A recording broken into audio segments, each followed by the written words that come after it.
اور آج جو پہلے جو آل پارٹیز کانفرنس تھی اس کو پھر ملٹی پارٹی کانفرنس کہا جا رہا ہے، اور اس میں سے نکلا کچھ بھی نہیں ہے. اور ایک پاکستان پیپلز پارٹی کے ایک بندے سے بات ہوئی، میں نے کہا کچھ بتائیں اس پارٹی کے سے نکلا کیا؟ اس نے کہا وہ کھودا پہاڑ اور نکلا چوہے والی بات ہے، نکلا کچھ بھی نہیں ہے. اچھا، آج جب جو فرحت اللہ بابر صاحب ہیں جو فارمر پریزیڈنٹ کے اسپوکس پرسن، ان سے پوچھا کہ نہ کوئی جوائنٹ ڈیکلیریشن نکلا، نہ کوئی آپ نے اس کا کوئی اعلانیہ نکالا، تو اس آج کی سٹنگ کا مقصد کیا تھا؟ انہوں نے کہا کہ یہ برین سٹارمنگ کرنی تھی جو ملٹری کورٹس ہیں ان کے بارے میں، کیا یہ ہونی چاہیے یا نہیں ہونی چاہیے. اس سے پہلے آپ کو پتا ہے کہ اسپیکر نیشنل اسمبلی نے کافی دفعہ سٹنگ کی، وہاں پہ ساری پارٹیز کو بلایا، بات چیت ہوئی، اور ایک سارٹ آف کنسنسس ہو گیا کہ ملٹری کورٹس کی ضرورت ہے اور ان کو بننا ہے. اور چونکہ آلریڈی بھی 2 سال وہ کام کیا انہوں نے، بقول سارے پولیٹیکل پارٹیز کے انہوں نے اچھا کام کیا ہے، اور لہٰذا ان کو بنے رہنا چاہیے. میں آپ کو تھوڑا سا اس کا ہسٹوریکل پرسپیکٹو دے دوں کہ پاکستان پیپلز پارٹی جو ناکامیوں سے ناکامیاں جو کس طرح وہ ان کو فیس کر رہی ہے. بلاول بھٹو صاحب پہلے لاہور کے اندر اناؤنس کرتے ہیں، یاد 4 انہوں نے بڑی اپنی ڈیمانڈ کی تھی کہ بریک کے بعد آ کر اس پر ڈسکس کرتے ہیں. خاور مجھے بریک لینی ہے، بریک پر آ کر اسی پر بات کریں گے کہ پہلے بلاول بھٹو کے 4 مطالبات، پھر الیکشن لڑنے سے یو ٹرن، اس کے بعد پنجاب میں ناکام ریلی، اور اس کے بعد اب آج ہونے والی اے پی سی جس میں سے نکلا کچھ نہیں. پاکستان پیپلز پارٹی آخر کنفیوژن کا شکار کیوں ہے؟ کیا یہ اپنی سیاست کو دوبارہ سے زندہ کرنے کی ایک کوشش ہے؟ ایک چھوٹے سے وقفے کے بعد.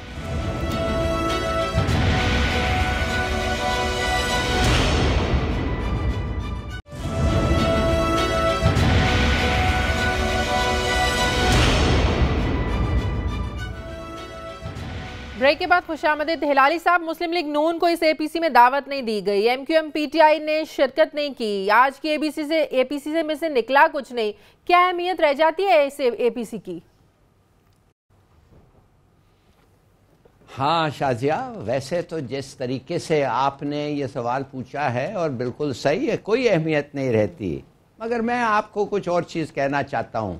میں آپ کو بلکہ میں سمجھتا ہوں غمن صاحب جو پالیٹکس میں کافی انٹرسٹ رکھتے ہیں، میں ان سے پوچھنا چاہتا ہوں. دیکھیے، کمال کی بات یہ ہے کہ جتنے ان پاپولر آدمی ہے ایک پولیٹیشین پاکستان میں، میرے خیال میں وہ آصف زرداری صاحب ہیں، وہ بدنام ہو گئے ہیں، وہ ہر قسم کا الزام ان کے خلاف لگا ہوا ہے. مگر آپ یقین کر سکتے ہیں کہ پی پی اتنا طاقتور کبھی رہا ہی نہیں ہے سندھ میں، اور وہ طاقت شازیہ اٹس انکریزنگ. دیکھیے، اسٹیبلشمنٹ کے لوگ بھاگ رہے ہیں پی پی پی جوائن کرنے کے لیے. امتیاز شیخ صاحب، عرفان اللہ مروت، وہ جو ماہر ہیں، وہ جامز ہیں، جام مدد علی مثال کے طور پہ، یہ لوگ جو ان کے زہریلے دشمن تھے، روایتی دشمن، بھاگ رہے ہیں ان کو جوائن کرنے کے لیے. اور زرداری صاحب بیٹھ کے کہہ رہے ہیں ہاں اچھی بات ہے اگر تم آ رہے ہو. اچھا، دوسری بات، اگر ایک ان پاپولر گورنمنٹ ہو تو ان کا امپیکٹ کم ہوتا ہے پروونس میں. میں کہتا ہوں یہ جو گورنمنٹ ہے پی پی پی کا، یہ تو پولیس کو اور بیوروکریسی کو شازیہ نہ صرف کنٹرول کرتے ہیں، وہ تو ان کو ڈومیسٹک سرونٹس بنا دیے. میں 2 واقعے بتاتا ہوں. ایک عورت تھی ایس ایس پی، لگی ہوئی تھی ٹنڈو محمد خان میں، لوگوں نے وہ شراب پیے اور 250 لوگ مر گئے. تو بھئی وہ اے ڈی خواجہ جو آئی جی تھا کہنے لگا اس سے تمہارا بھی اس میں کوئی قصور ہے، شاید پہلے کچھ کرنا تھا. انہوں نے اس کو تبادلہ کر دیا، اسلام آباد بھیج دیا. 3 دن کے بعد چیف سیکرٹری نے ان کو واپس لے آیا. In other words, total command, total control, جو وہ چاہتے ہیں ہوتا ہے. دوسری بات، ہلالی صاحب ایک وجہ یہ بھی تو ہے نا، ایک مد مقابل اگر وہاں ان کی کوئی پارٹی تھی تو وہ تھی ایم کیو ایم ہے. جب سے ایم کیو ایم کا شرازہ بکھرا ہے تو پاکستان پیپلز پارٹی وہاں پر اور زیادہ سٹرونگ ہوگی، اور ان کے جو نا وہ ہاتھ پیر زیادہ کھل کے وہ لوگ کام کرنے لگے ہیں. ہاں، کچھ حد تک بالکل صحیح کہا آپ نے، بالکل صحیح. ایم کیو ایم ختم ہو گئی، ٹوٹ گئی ہے، اور کچھ ایم کیو ایم بھی لوگ شاید ان کے پاس آ جائیں. مگر ساتھ ساتھ شازیہ، یہ تو ایم کیو ایم تو شہروں میں تھے نا، 3-4 شہروں میں. میں تو پورے سندھ کی بات کر رہا ہوں. ان کی گرفت جو ہے پورے سندھ پہ وہ ٹائٹ ہو رہی ہے. مثال کے طور پہ عزیر بلوچ کا J I T, Shazia can you believe it کہ پولیس والا جو جے آئی ٹی میں بندہ وہ کہتا ہے میں سائن ہی نہیں کروں گا رپورٹ. کیوں؟ کہ رضاری صاحب کے ایک رشتہ دار کا نام ہے. میں تو سمجھ نہیں سکتا ہوں. میرے خیال میں ان کا ایک اسٹریٹجی ہے شازیہ، وہ اسٹریٹجی یہ ہے. پنجاب میں اربن پنجاب میں وہ ختم ہو گئے ہیں, وہ مانتے ہیں. وہ جی ٹی روڈ کے جو پنجابی ہیں وہ جانتے ہیں ان کو ووٹ کبھی نہیں ملیں گے, مگر سدرن پنجاب میں ابھی تک یہ امید رکھتے ہیں, سرائکی بیلٹ اور یہ وہ. تو ابھی ایک تو وہ ہے, اور دوسری بات ہے شازیہ, وہ کہہ رہے ہیں فوج کو کہ میں تو صحیح تھا, مانے اسٹیبلشمنٹ کو انہوں نے ایک میسج دیا ہے, میں تو صحیح کہہ رہا تھا, میں تو ادھر ہوں, راحیل شریف چلے گیا ہے, یہی میں تمہیں کہہ رہا تھا.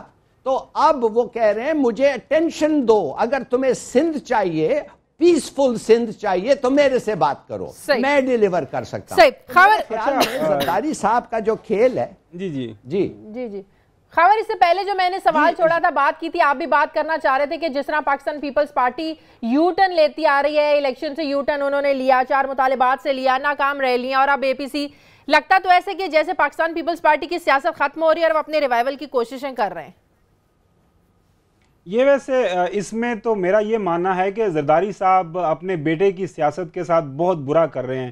بلاول نے آ کے لاہور میں کچھ بیٹھنے کی کوشش کی, پارٹی کے کچھ پرانے لوگوں سے بات کی, پارٹی کے کچھ جیالوں کو جگانے کی کوشش کی, اور وہ کچھ جاگے بھی. کچھ لوگوں سے ہماری یہاں پہ بات ہوئی, کچھ لوگوں نے کہا کہ چلو بینظیر بھٹو کا بیٹا ہے, ان کے پیچھے لگے, تھوڑے بہت جاگنے کی کوشش کی, لیکن اس کے بعد انہیں واپس آئے, کہا ابھی بچہ ہے یہ, آپ اس کی باتوں کا زیادہ اس کو سیریس نہ لیں. یہ زرداری صاحب نے خود کہا, میں نے نہیں کہا کہ یہ بچہ, اس کو ذرا سیریس مت لیجئے گا. اچھا, جو حلالی صاحب بات کر رہے ہیں کہ زرداری صاحب بڑی ریئل پالیٹک کھیل رہے ہیں. اسلام آباد میں جو ایک آج کل جو ایک بات بڑے زور و شور سے شنید کر رہی ہے, وہ یہ کہ نواز شریف صاحب نے ان کو ایک میسج یہ بھجوایا ہے کہ ہم آپ کو ایک دوسری پارٹی, بڑی پارٹی, پولیٹیکل پارٹی رہنے دیں گے, آپ آرام سے سندھ کے اندر حکومت کریں, اور پنجاب میں آپ ہمارا ساتھ دیں, ہمارا ہاتھ بٹائیں عمران خان کے اگینسٹ. آپ دیکھیے گا آنے والے دنوں میں کہ کچھ ایسا گٹھ جوڑ نظر آئے گا کہ جہاں پہ آپ کو زرداری صاحب اور نواز شریف صاحب ایک سائڈ پہ نظر آئیں گے. وہ بات تو بالکل کلیئر ہے, جب بلاول بھٹو نے یہ کہا تھا کہ میرے 4 مطالبے مان لیں, ایک پرماننٹ فارم منسٹر لگا دیں, پاناما بل ہمارا مان لیں, ایک جوائنٹ پارلیمنٹری کمیٹی بنا دیں نیشنل سیکیورٹی کی, اور اس پہ سی پیک کی ایک ریزولوشن ہے وہ مان لیں, نہیں تو ہم آپ کی اینٹ سے اینٹ بجا دیں گے. اس کے بعد کچھ نہیں ہوا. 27 دسمبر کو کہا گیا کہ ہم جا کے نیشنل اسمبلی میں بیٹھ کے ایک نئی سیاست کریں گے, لوگوں کو خوشخبری دیں گے, اس کا کچھ نہیں ہوا. تو بلاول بھٹو کو انہوں نے واپس لاہور سے کہا کہ آپ واپس آ جائیں سندھ کے اندر بیٹھ کے پالیٹکس کریں. تو بات تو یہ ہوئی نا کہ پاکستان پیپلز پارٹی میں بلاول کی جو جارحانہ سیاست ہے کوئی کمال نہیں دکھا سکتی, نہ ہی دکھائے گی. زرداری صاحب کی جو مفاہمتی پالیسی ہے, اس کا ہی جادو سر چڑھ کر بولے گا. شازیہ, زرداری صاحب کیوں چاہیں گے کہ بلاول بھٹو آگے آئیں یا آصفہ بھٹو آئیں یا بختاور بھٹو سامنے آئیں, کیونکہ جب وہ سامنے آ جائیں گے تو پھر ان کو کون پوچھے گا. اور پنجاب میں آپ کو میں صحیح بتاتا ہوں, پنجاب میں زرداری صاحب کو کوئی نہیں پوچھتا. ہاں, جہاں تک کراچی اور سندھ کی بات ہے, زرداری صاحب کو پتہ ہے اس چیز کا کہ اگر مجھے آئندہ 5 سال حکومت کرنی ہے تو میں کراچی اور سندھ کو بچا لوں تو یہ میرے لیے کافی ہے. تو ان کی ساری تگودو اسی پہ ہے کہ کسی نہ کسی طرح کراچی کے اندر حالات ان کے کنٹرول میں رہیں, اور وہ اسی پہ سارا وہ زور لگانے کے لیے زرداری آج کل پوری کوشش کر رہے ہیں. جی ٹھیک ہے, مجھے بریک لینے دیں, بریک کے بعد واپس آئیں گے تو بات کریں گے 6 مارچ کو جو قومی اسمبلی کا اجلاس ہے, اس میں پاکستان پیپلز پارٹی فوجی عدالتوں کے معاملے میں جو بل ہے اس میں حکومت کا ساتھ دے گی یا نہیں. ایک چھوٹے سے وقت کے بعد.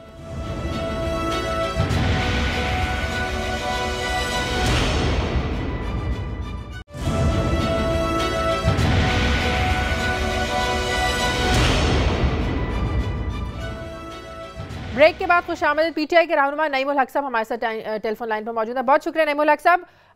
سب سے پہلے تو یہ بتائے گا کہ فوجی عدالتوں کی توسیع کا معاملہ ہے, آپ لوگوں نے, پاکستان تحریک انصاف نے پی ٹی آئی کی اے پی سی میں شرکت کیوں نہیں کی؟ کیونکہ فوجی عدالتوں کی توسیع پر فیصلہ ہو چکا ہے اور اتفاق رائے بھی ہو چکا ہے, اور یہ پچھلے ہفتے کوئی 4-5 میٹنگ ہوئی جس میں ہم نے شرکت کی اور سیاسی جماعتوں نے شرکت کی, اور ہمارا پارلیمان میں حکومت کے ساتھ اور دوسری جماعتوں کے ساتھ جو تعاون ہے اور رابطہ ہے وہ جاری تھا, اور کئی تفصیلی بڑی جو ہیں ملاقاتیں اور میٹنگ ہوئی, اور اس میں طے پا گیا. اگر اتفاق رائے ہو گیا تو پھر اے پی سی کی کیا ضرورت تھی؟ پاکستان پیپلز پارٹی نے پھر اے پی سی کیوں بلائی؟ پھر یہ ان کی اپنی سوچ ہے, ان کے اپنے فیصلے ہیں. مجھے یہ نہیں پتا وہ کون سے محرکات تھے جن کی بنیاد پر انہوں نے یہ فیصلہ کیا, مگر جس دن وہ کہہ رہے تھے, عمران خان صاحب نے, آپ کو علم ہوگا کہ 3 دن پہلے ہی ایک ٹویٹ کر دیا تھا کہ ہم اس میں شرکت نہیں کریں گے کیونکہ یہ بے معنی ہوگی. جب فیصلہ ہو چکا ہے ایک موضوع پر تو اس کو دوبارہ اس پر بحث کرنے کا کوئی فائدہ نہیں.